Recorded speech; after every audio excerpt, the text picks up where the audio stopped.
Hello and welcome to Fidelity Connects. I'm Pamela Ritchie. Markets are moving pretty fast over the course of the last couple trading days. The Mag 7 hasn't hit actually a new high since mid-December, and the broader market seems to be kind of stuck in place. But while Wall Street pauses, global markets are heating up, especially in Europe and in China. The MSCI Europe Index has been on a tear, signaling potential shift in momentum. So what might this mean ultimately for investors looking beyond the US? Joining us here today to unpack the macro themes on his radar and what ultimately it could mean for you is Fidelity Director of Global Macro, Jurrien Timmer. Hi, Jurrien. Welcome. Great to see you. Good morning, Pamela. So things are moving very, very quickly, and Friday was a wild day. We used to sort of ask what could be a catalyst. There are so many catalysts now. You would never ask that question at this point. There's just catalysts beyond the eye can see. What do we do with them all, especially when we're watching the market sell off? Yeah, no, it's been chaotic, right? We're only 4 weeks into administration. We're 6 weeks or so, 7 weeks into the year. And as much as the news flow has been hard to keep up with, the markets are sort of in a holding pattern, right? So a lot of it's, there's an old saying, buy the rumor, sell the news. Well, it's been buy the rumor since the election and wait for the news and trying to figure out what is news and what is real or what is not.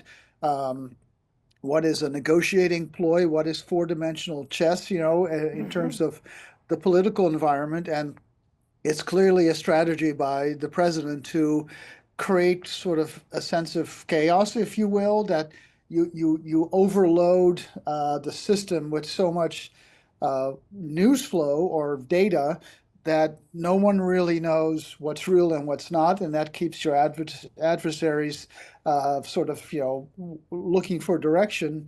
And I think the market sort of caught up in that. And it's if normally you have a bell curve distribution of outcomes, right? And you're kind of like if the middle is neutral, most of the time we're looking at, okay, what's left of neutral, what is right of neutral.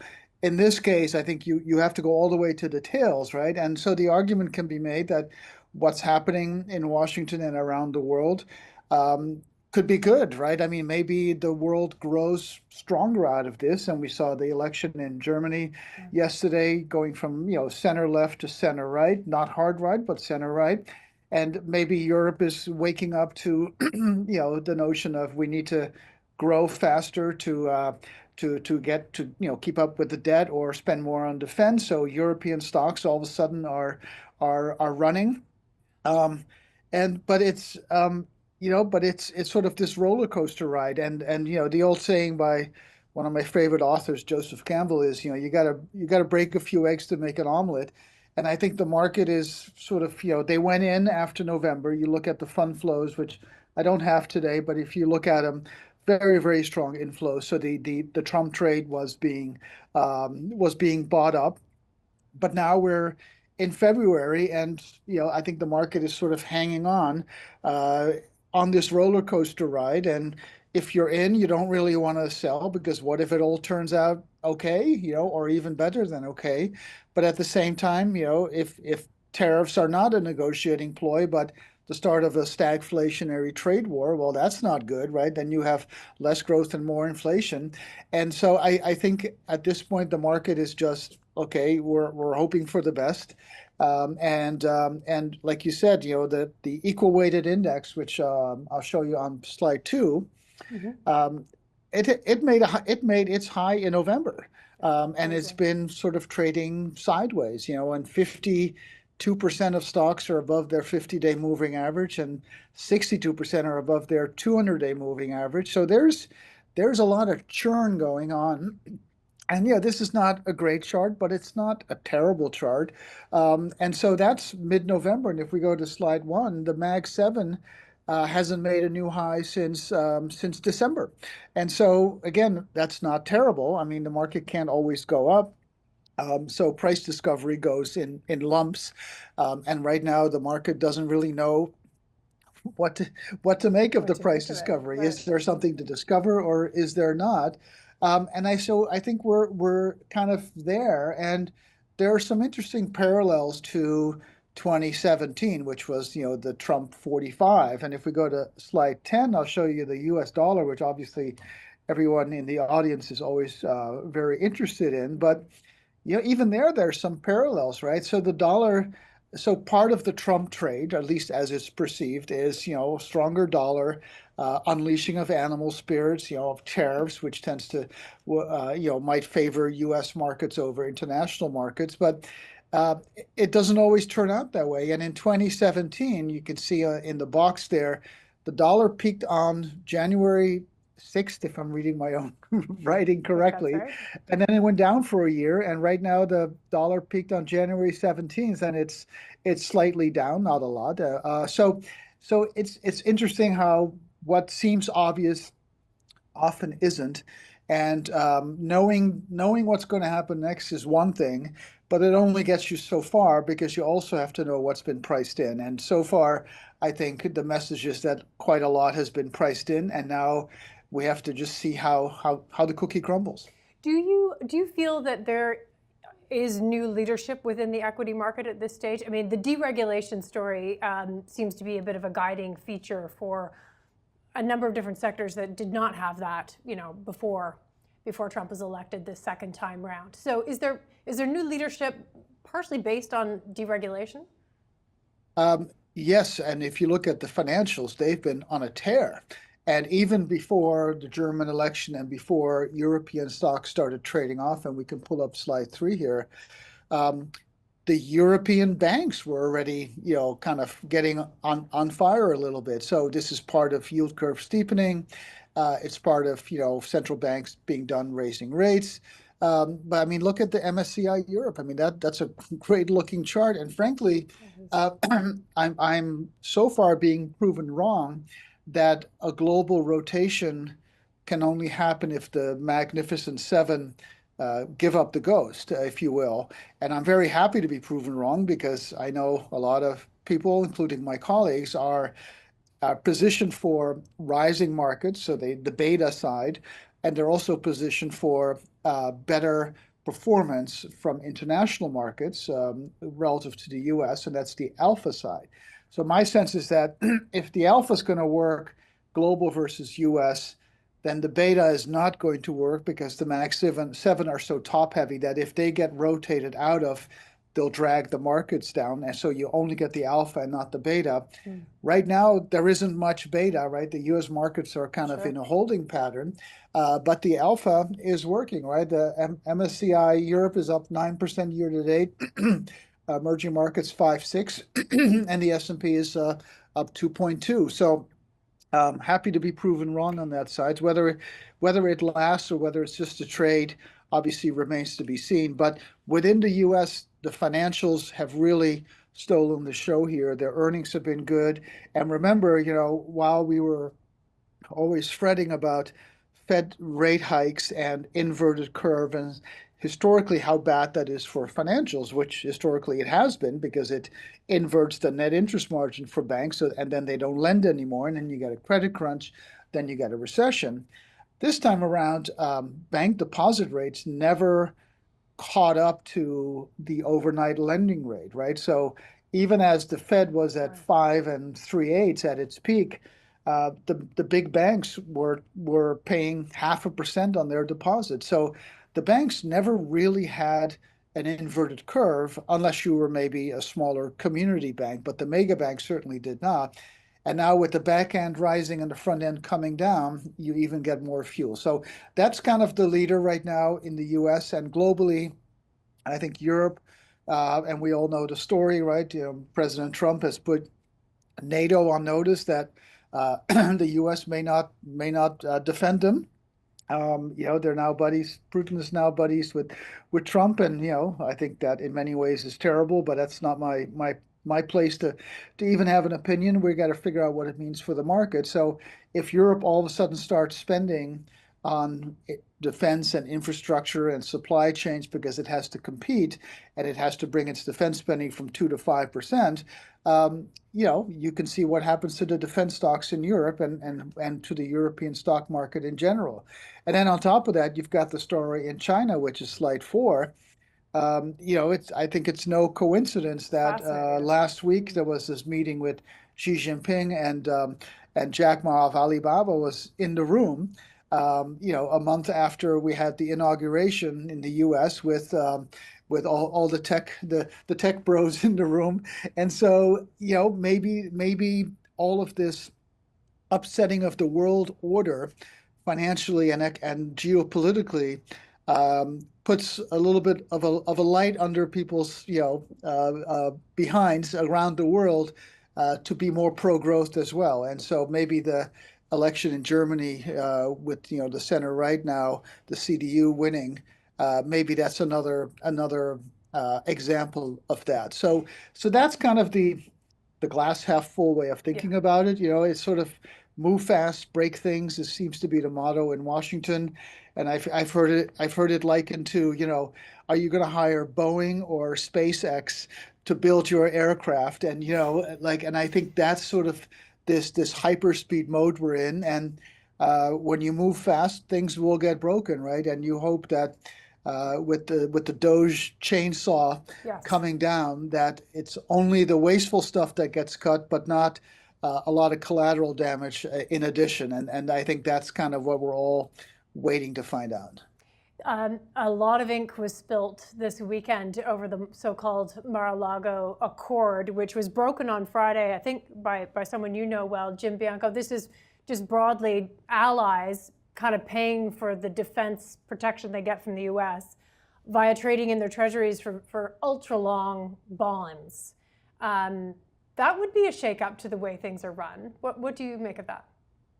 Yeah, no, it's some really great thinking by Jim. I've known him for 4 decades, and it's interesting. It may not happen, but what Jim correctly points out, that with this administration, no status quo is safe, right? Geopolitically, financially, economically, everything is on the table, and he is not afraid to break some eggs to make that omelet, as I just said, and hopefully it's an omelet and not a bunch of messy scrambled eggs with eggshells in them. But what he's suggesting is that this is a new form of mercantilism, and if you're a trading partner and you don't want to get taxed through tariffs, then you need to agree to buy century bonds that you can never sell.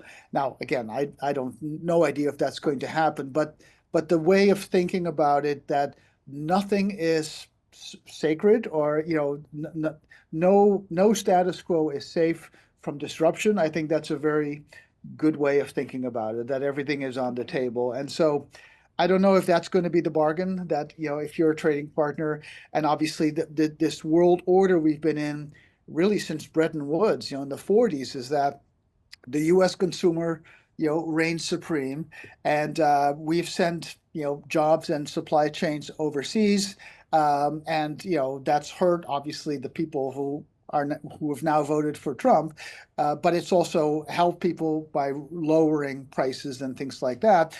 And so that way of mercantilism has been, we buy stuff from abroad, China, other countries, Canada, they earn the dollars from that trade, and then those dollars get recycled into our bond market. And so that's why our treasuries are owned. There are a lot of large foreign owners of that. Again, I don't know how the detail would work. Like if they were to sell their tens and buy century bonds, then there would be selling pressure on the middle of the curve, or whether this is incremental, and how do you keep track of this? So I'm not so concerned about the details or whether it even happens, but it was a good reminder that nothing is sacred right now, and the world order, as much as we've gotten used to it, can be upended in more ways than one. It makes you wonder about the discussion of valuations, which was something that everyone started off the year taking a look at for lots of different reasons, and valuations abroad, and they were cheap and now they're getting a bid. But it's hard to know how things are priced in or not priced in right now. I mean, how do you value? Maybe that's why we're a bit stuck. We're not moving too much. But on the question of valuations, is sort of figure out where you go with things priced in or not. how much geopolitical upending is being priced, is able to be priced in?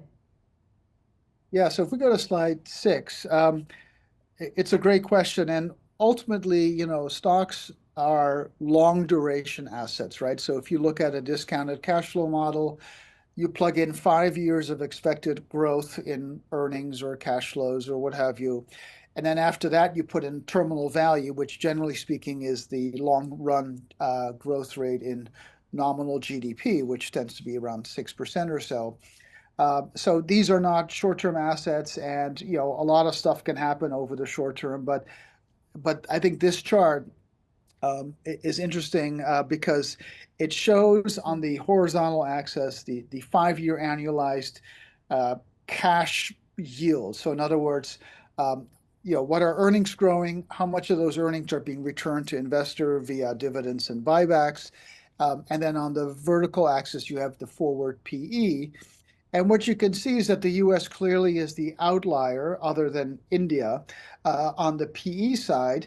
But unlike India, and India has its own story, and I'm not an India expert at all, but to me, what this chart says is that the US valuation premium has been totally justified by the fact that not only has the US outgrown the rest of the world in terms of earnings, but it's also returning about 75% of those earnings, again, via dividends and buybacks, whereas most other countries are at 50 or 60, and emerging markets are like in the 20s or 30s, which makes sense because EM companies tend to dilute shareholders because they're still in the growth phase. So, my sense is that valuations are appropriate, but then it's a question of what's the hurdle for the US in terms of valuations. Remember, the Mag 7 is trading at about 38, 40 times earnings.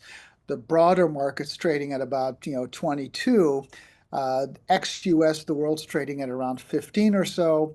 And so will the rest of the world catch up on the growth side now that the world order is being shaken up? And I don't know the answer to that, but clearly we know from the Cape model that a high starting point creates a hurdle for the long term, right? So the current 10-year or 5-year cyclically adjusted PE has a strong inverse correlation with the next 10-year forward return. Now, 10 years is a long time, of course, but we can surmise from that model that the next decade in the US is going to be less robust than the last one. And if I had to guess as to why that is, and we've talked about the secular bull market, that we're in the 7th inning there, my sense is that will have to do with inflation and interest rates and kind of the unsustainable fiscal path that we're on, and that will lower valuations, even if it doesn't lower earnings. And then it's a question of, does this gap that you see on this chart start to narrow? But again, we don't know yet. But right now, when you see Europe and China, for instance, and page 4 is the Chinese market, you can see that they can provide good amplifier effects when these trades do finally happen, and how long they last. Of course, that's the big question. There's a lot of discussion around peace dividends, and again, these are unknown at this point, but they're obviously working for peace in a couple of different areas of the world in a new way.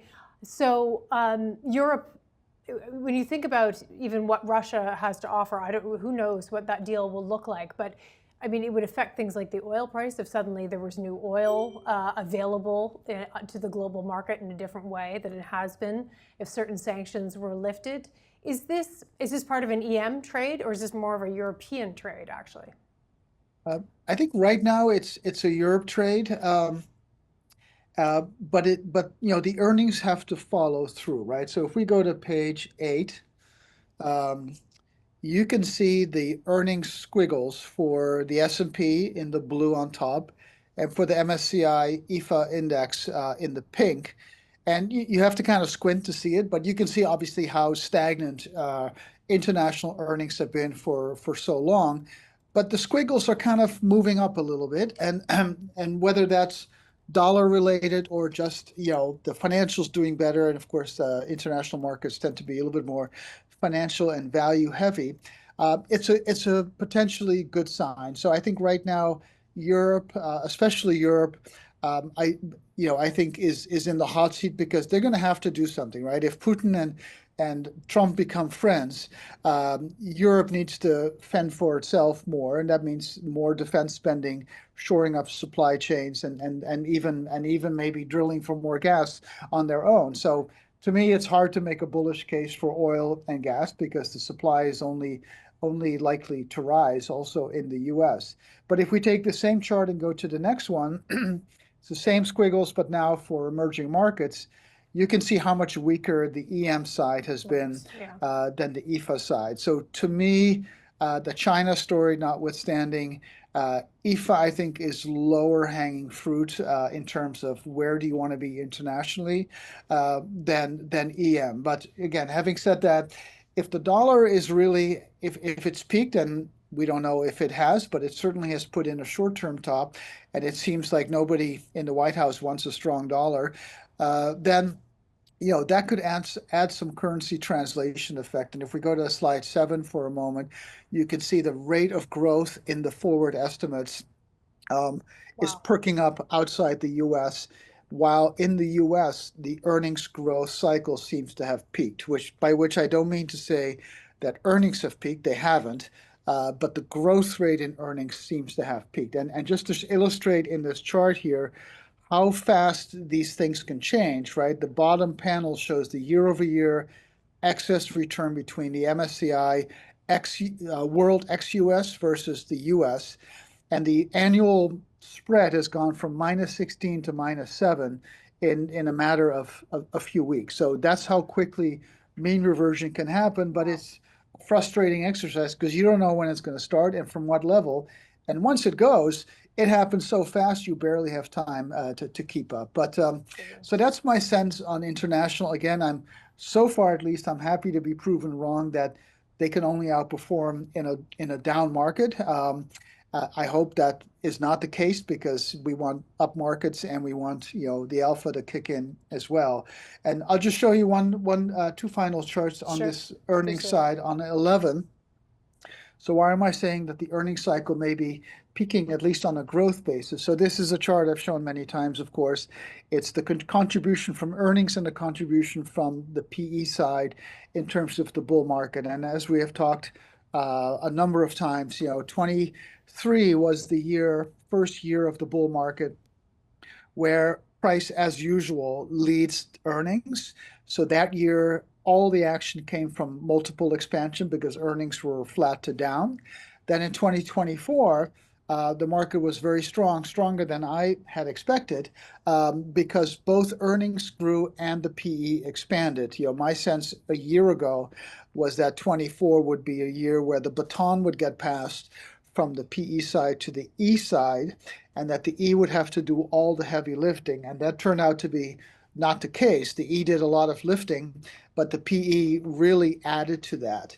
I think 25 is a year where that's no longer going to happen, that we have to rely completely on the E. And so if we go to slide 13, we can see that 2024 was a good year for earnings, up 11.4%, nothing to argue with. But the 25 numbers are starting to come down from 13 to 10%.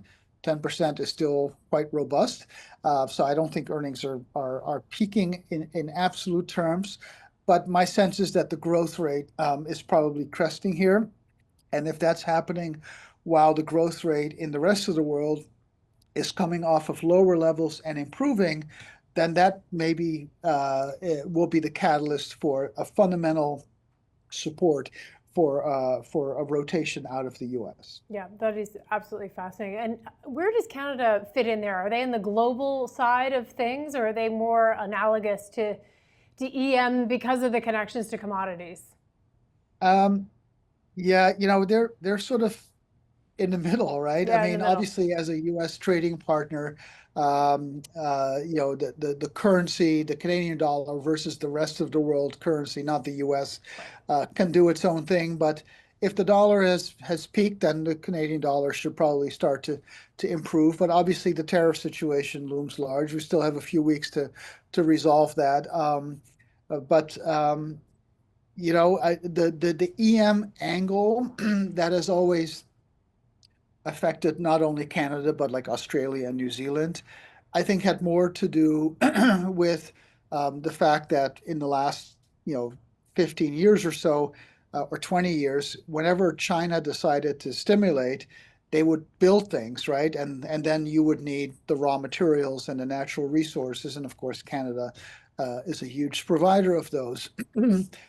My sense is that in the current day and age, if China stimulates, it's not going to be with hard assets. It's going to be through whatever social support system or being more business friendly, which seems to now be underway. So I don't know how natural resource intensive it is if we get an uptick in growth, but obviously there's going to be some aspect of that. And of course, if the US is going to rebuild its supply chains and we do end up having a deal with Mexico and Canada like we did with the USMCA, then I think that rising tide should lift all boats. Do you think that the market volatility will cause President Trump to pause his tariff discussions? We hope.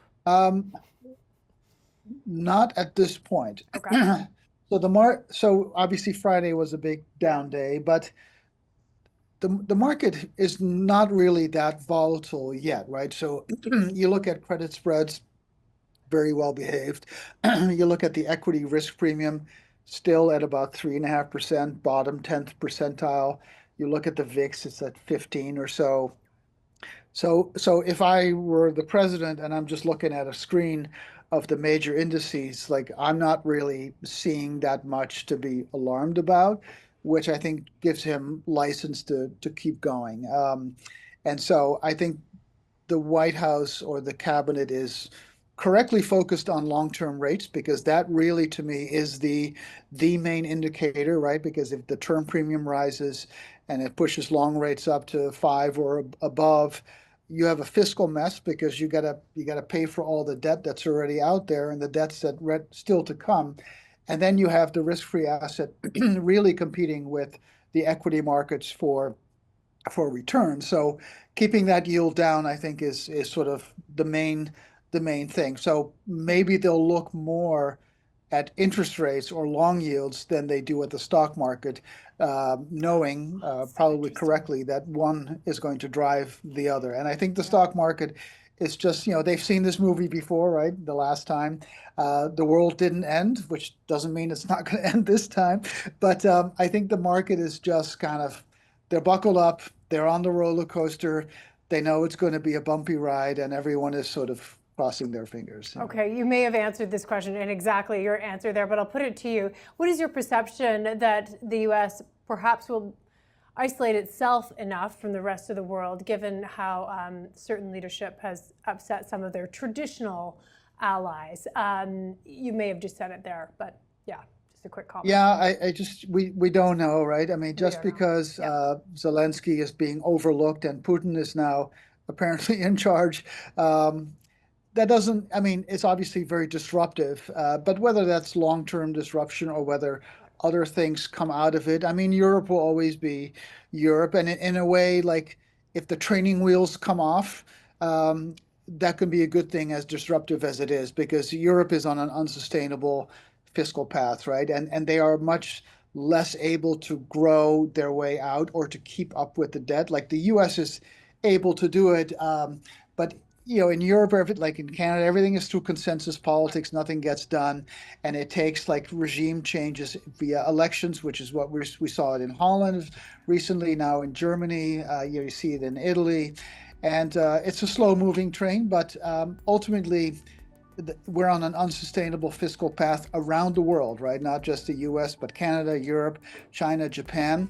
And some disruption is maybe really the only way to try to break loose from that. Okay, fantastic to have you speak with us, particularly today and every day. Jurrien Timmer, thank you and have a great week. Great, thank you very much. Thanks for listening to the Fidelity Connects podcast. Now, if you haven't done so already, please subscribe to Fidelity Connects on your podcast platform of choice. And if you like what you're hearing, leave a review or a 5-star rating. Fidelity mutual funds and ETFs are available by working with a financial advisor or through an online brokerage account. Visit fidelity.ca/howtobuy for more information. On fidelity.ca, you can also find more information on future live webcasts. And don't forget to follow Fidelity Canada on X. The views and opinions expressed on this podcast are those of the participants and do not necessarily reflect those of Fidelity Investments Canada ULC or its affiliates. This podcast is for informational purposes only and should not be construed as investment, tax, or legal advice. It is not an offer to sell or buy, or an endorsement, recommendation, or sponsorship of any entity or security cited. Read a fund's prospectus before investing. Funds are not guaranteed. Their values change frequently, and past performance may not be repeated. Fees, expenses, and commissions are all associated with fund investments. Thanks for tuning in. We'll see you next time.